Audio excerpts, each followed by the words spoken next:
đồn bắt hi ba yên là qua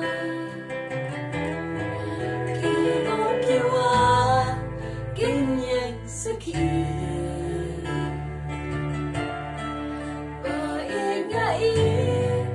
chỉ sa yết hi tu an vậy tu an sa